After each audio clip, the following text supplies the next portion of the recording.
Imagine walking into a room where everyone is shouting, gesticulating wildly, desperately trying to prove their intelligence through an endless cascade of words. The air is thick with arguments, justifications, and the desperate need to be heard. You observe the chaos, the interruptions, the raised voices, the fragile egos masquerading as confidence. And then something extraordinary happens. You say nothing. Not because you have nothing to contribute, not because you're intimidated or weak, but because you've discovered something that 99% of humanity will never understand. The most devastating weapon in any interaction isn't your sharpest argument or your most eloquent response. It's your absolute refusal to use one. Picture this unsettling reality.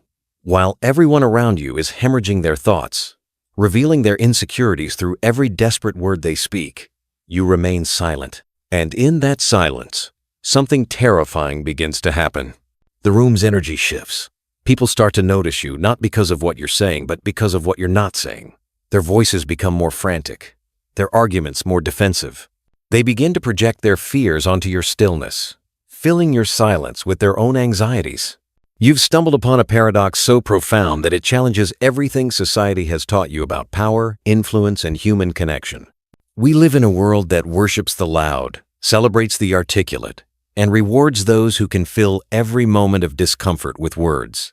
We've been conditioned to believe that silence equals weakness, that not defending yourself is surrender, that failing to respond is defeat. But what if everything you've been taught about communication, persuasion, and power is a carefully constructed lie? What if the very act of explaining yourself, of justifying your position, of trying to convince others, is actually the clearest sign that you've already lost? Nietzsche, that dangerous philosopher who dared to look where others feared to glance, understood something about human nature that most will spend their entire lives missing. He saw that beneath our compulsive need to speak, to argue, to prove ourselves, lies our deepest terror, the fear of being truly seen, truly judged, truly found wanting. And so we talk, we explain, we justify. We perform an elaborate dance of words designed not to communicate truth, but to hide from it. Consider this chilling possibility. Every time you feel the urge to defend yourself, to correct someone's misunderstanding, to prove your worth through words, you're revealing the precise location of your psychological wounds. You're handing your enemies a map to your vulnerabilities. You're announcing to the world exactly where you can be hurt. The person who has transcended this need, who can remain absolutely still while others rage around them, possesses a power so subtle, so devastating, that it can destroy opponents without them ever realizing they're under attack. This is not passivity. This is not submission. This is the silence of the apex predator, watching, waiting, understanding that true dominance comes not from the noise you make, but from the noise you refuse to make. But why does this silence disturb people so profoundly? Why does your refusal to engage trigger such violent reactions in others? And more importantly, how can you weaponize this understanding to never again be at the mercy of those who mistake volume for strength? The answers lie in the darkest corners of human psychology, where our deepest fears masquerade as our greatest strengths. The human mind is a theater of constant performance, and most people are terrible actors who don't even realize they're on stage. Carl Jung called it the persona, the mask we wear to hide our authentic selves from a world where terrified will reject us if they see who we really are. But here's what Jung didn't fully grasp, what Nietzsche saw with crystalline clarity. The very act of speaking, of explaining ourselves, of trying to be understood, is often nothing more than an elaborate performance designed to maintain this mask. Think about the last time someone challenged you, questioned your judgment, or disagreed with your perspective. Feel that immediate surge of defensive energy, that compulsive need to justify, to explain, to prove them wrong. That reaction isn't intellectual, it's primal. It's your ego screaming in terror because someone has dared to threaten the carefully constructed image you've spent years building. Nietzsche understood that most human communication isn't about truth-seeking or genuine connection. It's about ego preservation. When people argue, they're not really arguing about ideas, they're fighting for their psychological survival. Every word they speak is a desperate attempt to maintain their sense of self-worth, to avoid confronting the possibility that they might be wrong, inadequate, or fundamentally flawed. This is what Nietzsche called herd morality, the unconscious agreement among the weak to validate each other's illusions. We speak because we need others to confirm our version of reality. We argue because we can't bear the thought that our carefully constructed worldview might crumble under scrutiny. We justify ourselves because silence would force us to face the terrifying possibility that we might not be who we think we are. But there's something even deeper, more sinister at work.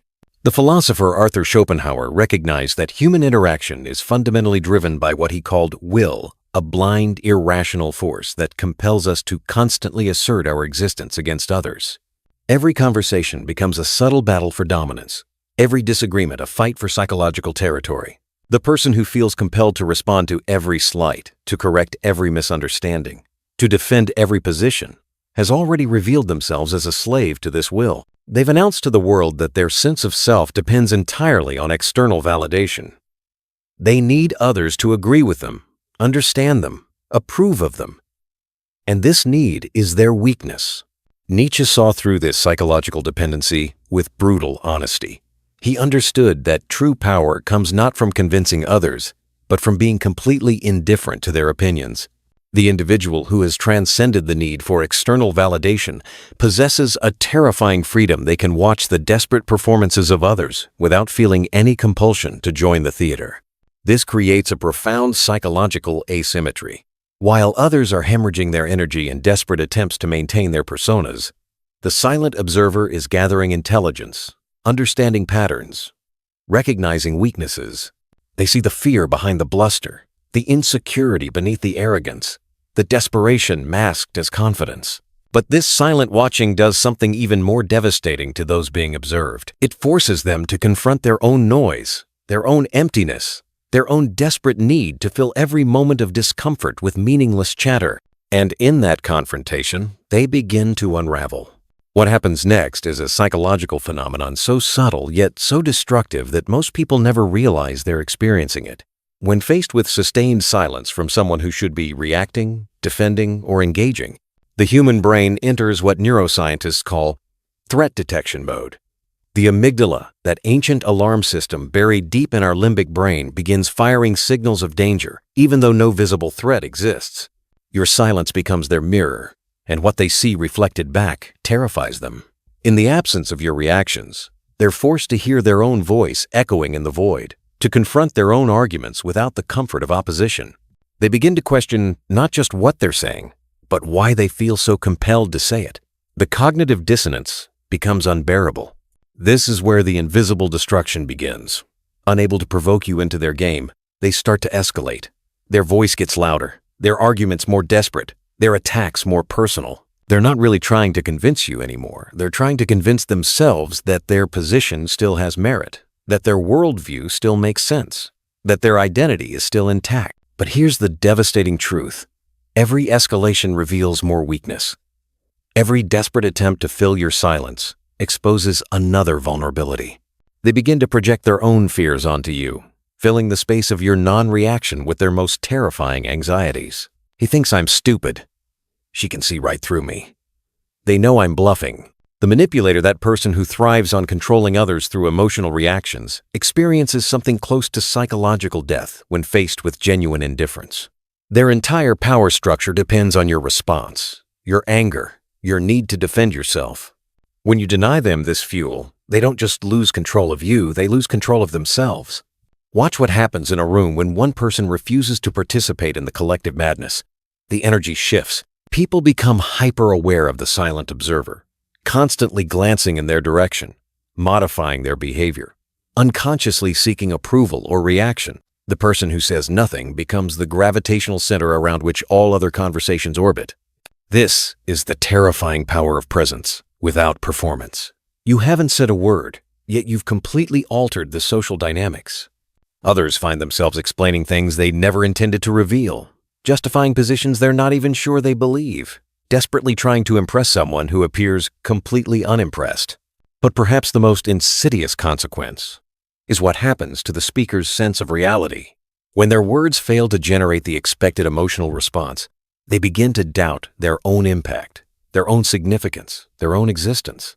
The silence they're trying to break starts breaking them instead. They realize, often without consciously understanding why, that they've been performing for an audience that isn't watching, fighting a battle where the opponent has already won by refusing to fight.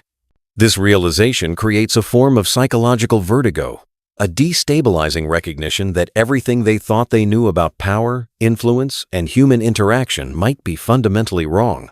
And in that moment of doubt, in that crack in their certainty, you hold all the power. Not because you've spoken, but because you've mastered the art of not speaking. But how does one cultivate this devastating skill? How do you transform from someone who reacts to everything into someone who responds to nothing? The rebellion begins with a single, revolutionary act, killing the part of you that needs to be understood. This isn't metaphorical, it's a literal death of the ego's most cherished illusion. You must murder the voice inside your head that screams, "But they don't understand. I need to explain. I have to defend myself." That voice is not your friend, it's your jailer. Nietzsche called this process self-overcoming, the brutal dismantling of everything you think you are to discover what you actually could become. The person who has achieved this transcendence doesn't remain silent because they're weak or afraid. They remain silent because they've realized something that fundamentally alters their relationship to reality. Other people's opinions of you are none of your business. Consider the historical figures who wielded silence as their ultimate weapon. Abraham Lincoln, when attacked by political enemies, often said nothing for weeks, letting their accusations hang in the air until they became absurd under their own weight.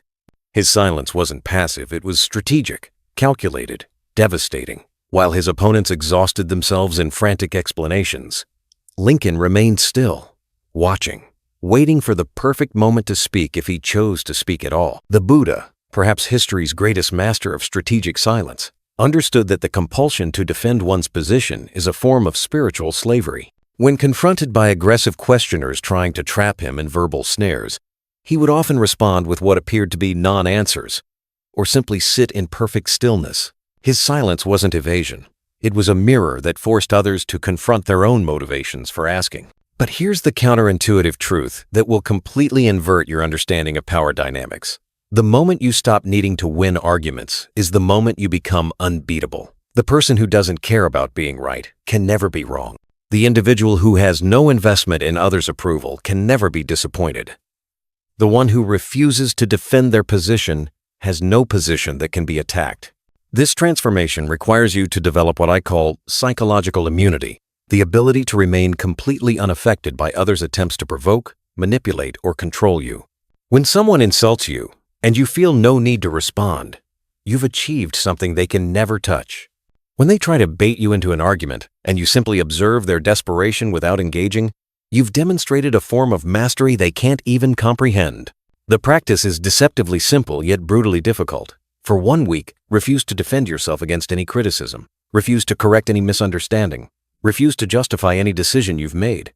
Watch what happens. Feel the almost physical pain of letting others be wrong about you. Notice how every fiber of your being wants to react, to explain, to prove them wrong. That discomfort you're feeling, that's the sound of your ego dying. And once it's dead, once you've killed the part of you that needs external validation, you'll possess something that 99% of humanity will never understand: true freedom. But this is only the beginning. The ultimate revelation awaits one so profound it will fundamentally alter how you see every interaction for the rest of your life. Here is the truth that will haunt you, liberate you, and forever change how you move through the world. Every person who desperately needs you to respond, to react, to engage with their drama is unconsciously begging you to save them from themselves. Their aggression is a cry for help. Their need to provoke you is actually a desperate plea for you to give their life meaning through your attention. When someone attacks you verbally, insults your character, or tries to drag you into an argument, they are revealing something far more profound than anger or disagreement. They are exposing their existential terror, the suffocating fear that they don't matter, that their voice doesn't count, that their existence might be fundamentally insignificant. Your reaction becomes their proof of life. Your anger validates their existence. Your defense confirms their importance. Nietzsche saw this with terrifying clarity. Most human beings live in a state of psychological desperation so profound they would rather be hated than ignored. They would rather provoke negative emotions than feel invisible. Your silence, your refusal to engage, your absolute indifference to their provocations forces them to confront the one thing they've spent their entire lives running from: their own irrelevance. This is why silence is so devastating. It's not just that you're refusing to play their game, you're refusing to acknowledge that their game exists at all. You're treating their most passionate convictions as background noise, their strongest emotions as irrelevant static, their desperate need for validation as fundamentally unworthy of your attention. But here's where the revelation becomes truly profound. The moment you understand this dynamic, you realize that every interaction you've ever had has been someone either seeking your validation or testing your boundaries. Every argument, every confrontation, every desperate attempt to change your mind has been a form of psychological vampirism, others trying to feed off your emotional energy to sustain their fragile sense of self. The person who has mastered silence doesn't just refuse to feed these vampires, they become completely indigestible. They offer nothing for others to consume, no anger to validate their aggression, no defensiveness to confirm their attacks, no justification to prove their importance. They become psychologically untouchable, not through hardness or coldness, but through absolute self-sufficiency. This is what Nietzsche meant by his concept of the Übermensch, the individual who has transcended the need for external validation so completely that they become a source of their own meaning, their own values, their own reality. They don't need others to confirm who they are because they've achieved something most people never will. Complete psychological independence. Look around you now with this new understanding. See how everyone is performing, seeking approval, demanding attention, trying to prove their worth through words, explanations, justifications. Notice how exhausting it all is, this constant need to be seen, heard, validated, understood. And then imagine the profound peace that comes from simply stopping. The silence you've learned to wield isn't just a communication strategy. It's a form of spiritual enlightenment. It's the recognition that you owe nothing to a world that demands everything from you. It's the understanding that your value doesn't decrease based on someone's inability to see your worth. It's the realization that you can be completely misunderstood by everyone and still be absolutely right. In a world of noise, the silent become gods. Not because they're perfect, but because they're complete. They need nothing from others because they've found everything within themselves. And that self-sufficiency, that absolute independence from the opinions and reactions of others, is perhaps the most powerful force in human existence. Your silence is not absence. Its presence so complete, so self-contained, so utterly secure that it requires no external confirmation. It simply is. And in a world where everyone else is desperately trying to prove that they are, your simple being becomes the ultimate victory.